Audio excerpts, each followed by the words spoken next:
Good morning, everyone. This is Jeffe Kennedy, author of Epic Fantasy Romance. I'm here with my first cup of coffee. It's delightful. If you're on video, you will see that it's a latte from the coffee shop. Special Friday treat because it is, say it with me, people, Friday! Woohoo! July 12th. So, what a happy day. We love Fridays. And David went and got me a latte and he got me a croissant. And so it's a good day. Looking forward to the weekend. Very exciting. I get to have a COVID shot tomorrow. How much is this one knocking people for a loop? It's the one that started to be available last fall. My physician was like, yeah, you need to catch up on that. I feel like we're not getting the communications like we were. Um, so I'm never sure if like we're supposed to go get it yet or if we're eligible yet or if you just go as soon as it's out. She said this one replaces the previous ones. So who knows what that means. So we'll find out. I planned the shots for Saturday afternoon so I could spend Sunday chilling if necessary.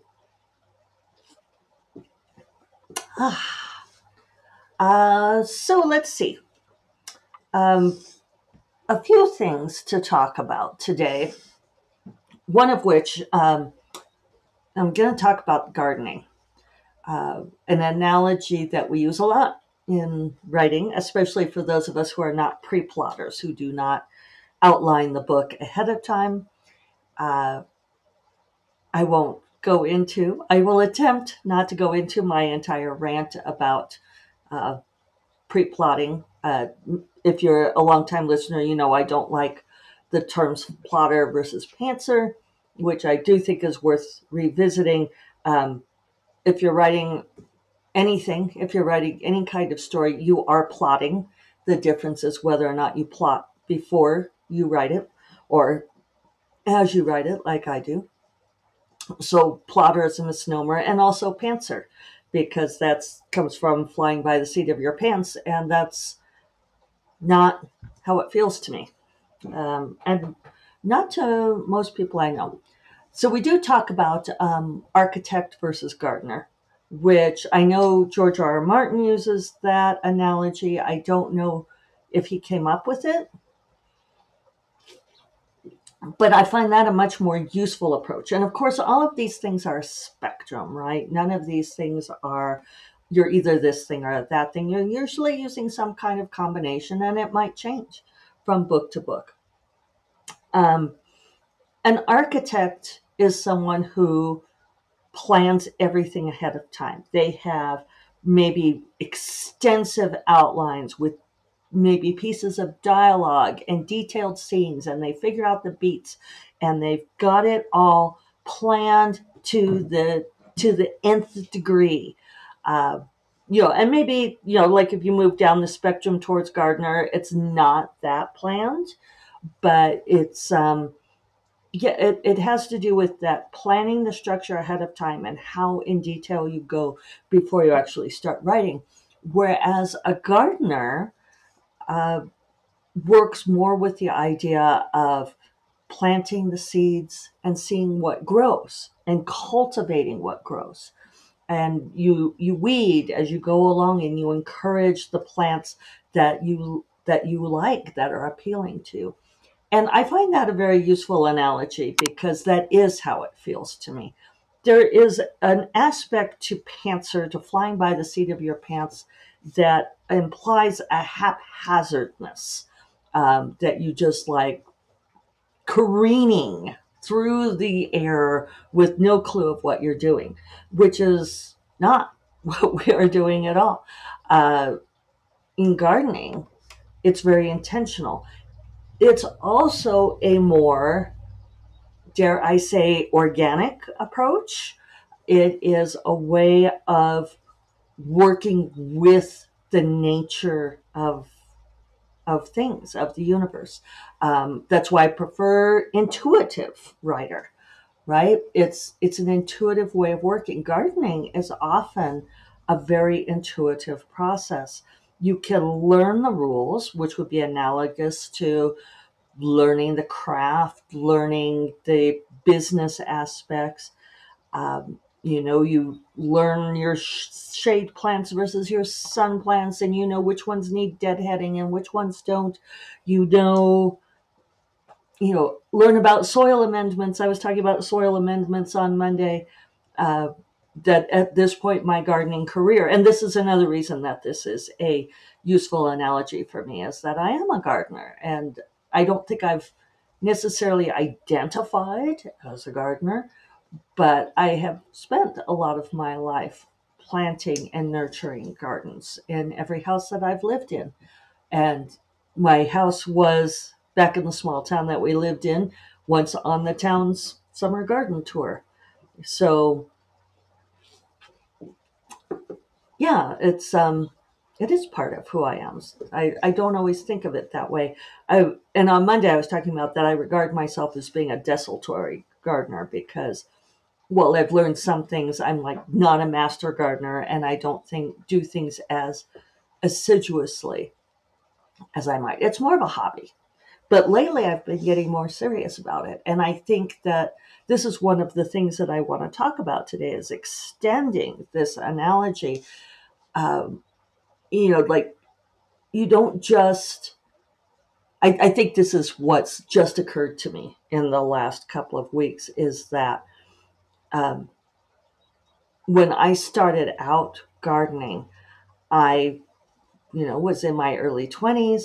I learned my grandmother was a gardener. My mom always liked to say that the green thumb skipped a generation, that she's no good at it, but that I got my grandmother's gardening genes. And certainly I spent time helping my grandmother in her garden, good times. She had a lovely one. Um, Sorry, just sort of flew into memories of my grandmother's garden, the tiger lilies. Beautiful. But I didn't learn tons from my grandmother. So when I was in my early 20s and David and I bought our first house, I guess that was mid 20s, I started to learn how to garden. And we had this Union Pacific house with these two little, kind of a cottage thing, and like with these two squares of lawn in front. And I dug up the lawn and planted a cottage garden. And it was pretty. It was really pretty. And I learned a lot then about what I was doing, and I, learned enough to make a nice garden to have my house on the garden tour, and carried those lessons through. Basically knew what I was doing. I can plant a garden. I can keep it growing and blooming. Um, but now I'm finding that I want to level up. I want to make my garden better. I want to figure out a way to make things over winter better. And some of it is like, even though it will be 15 years that we've been in Santa Fe in another month, and birds flying around out there, um, which is amazing to me. And I feel like I've never really figured out Santa Fe gardening. I've been busy. It feels like I've been busy. And now, for whatever reason, this is something I want to do. And I think that we do this in our writing careers also. That if you are not simply trying to recreate the same thing over and over, which some authors do, and some are very good at that, most of us want to keep learning and growing. We want to level up. We want to do something more, something different, something meaningful. So we, yeah, decide to start learning new skills. Now, what does that mean if we take the analogy back to writing? Uh, you read widely. You read authors you don't normally read. Uh, Somebody not long ago, an aspiring writer, was asking me about.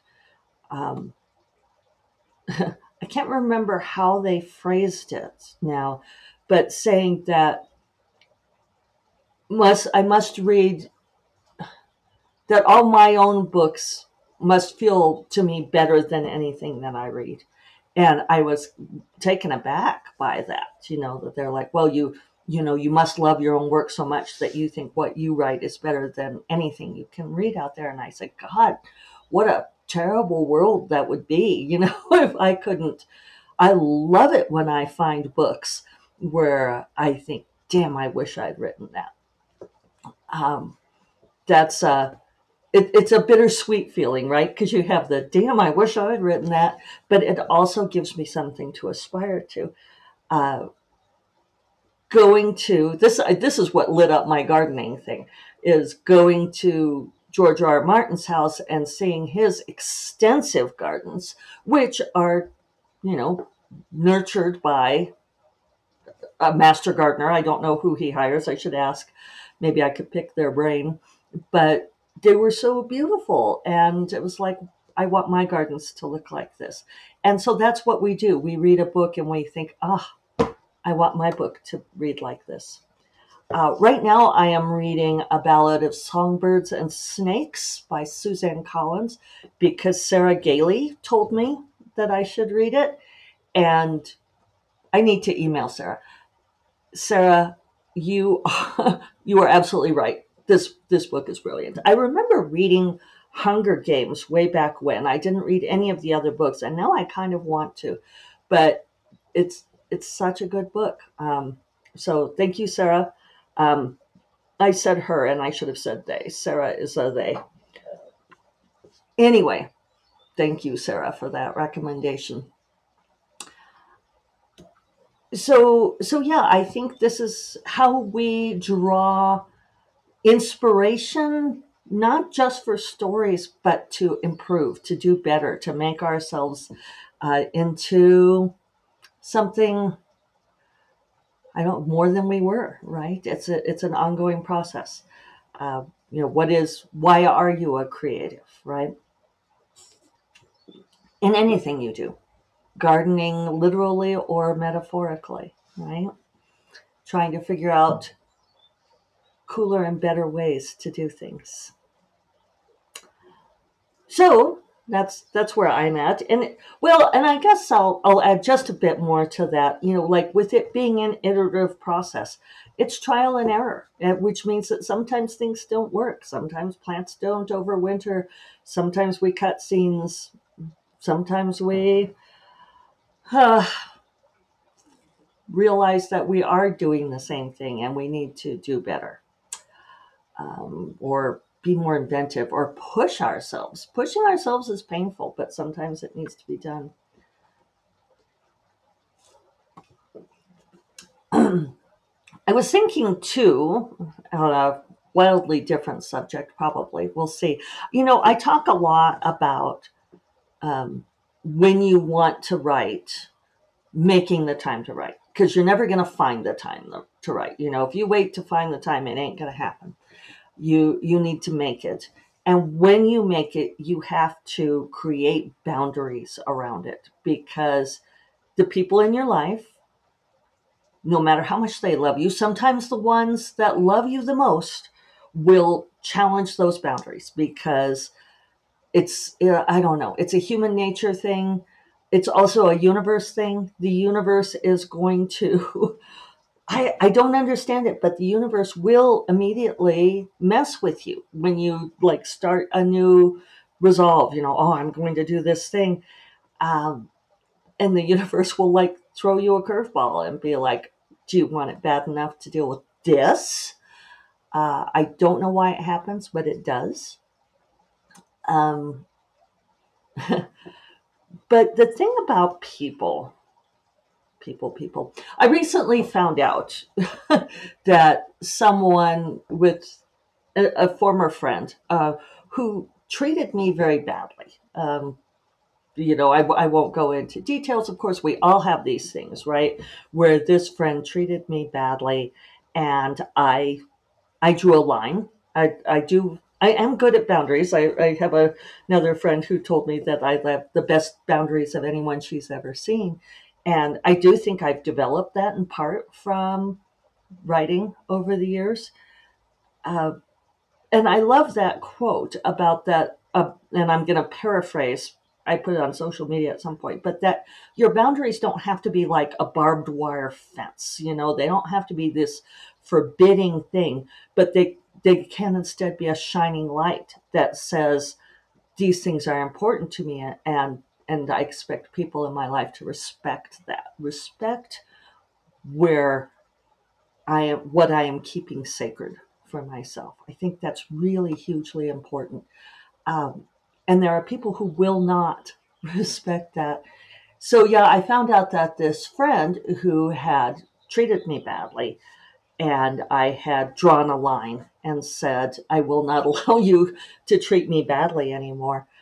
And a mutual friend saw them not long ago, and this person said that they were very angry about what happened. And that really annoyed me because I thought, you don't get to be angry. You don't get to be angry about this because I was the one that you treated badly. Uh, I was the one that you tried to, well, I can't go into details, but that you did not treat well. I was the wounded party. You don't get to be angry about this. And of course, I don't get to control how other people feel. But when you draw lines, when you create these boundaries and insist on this these things being held sacred, other people will become angry with you.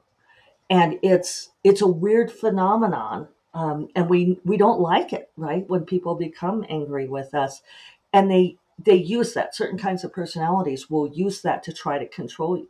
They will threaten you with anger, right? They'll be like, "Oh, I'm getting really pissed off now. How dare you? How dare you do this?" And it's like, no, no, no. All I'm doing is I'm drawing my boundaries. I'm saying, you if you want to be a part of my life, then you do not get to trespass on these things. You do not get to put your feet on this sacred soil. And if people become angry with you about that, then that's on them, right? That you can't control how they feel, right? There we are. We can't control that. But you can also not let it bother you. Uh, and I often say that the best revenge is living well. If you create your boundaries, if you respect those sacred things in yourself and in your life, if you make that time to be creative and nurture your garden, we can go back to that analogy. I thought I might connect it in some way. That time you spend in your garden is for you, right? And it doesn't matter how anyone else feels about it.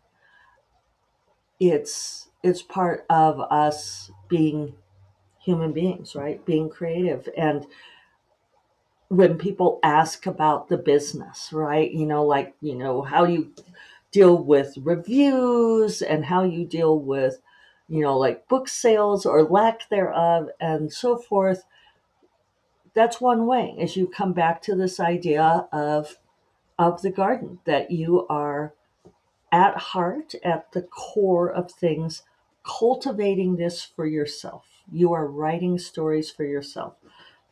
If you only cared about making money, there are all kinds of jobs out there that you can go get where you'll get paid, and probably better than you get paid as a writer. Uh, but if you want to create, that's because you have something in you that yearns to do that. And it's here I am. I'm going to wave my permission wand. Here I am waving the permission wand. It's a star-shaped wand. It's silver. It's the one I keep next to my desk for when I make decisions on things. I wave the permission wand. Um, you have my permission to draw those boundaries and insist that people respect them. And if they are angry, they are angry. Um, and and you can't control that. And don't let it stop you. So There's your pep talk for the weekend. I hope you have a wonderful weekend, and I will talk to you all on Monday. You all take care. Bye bye.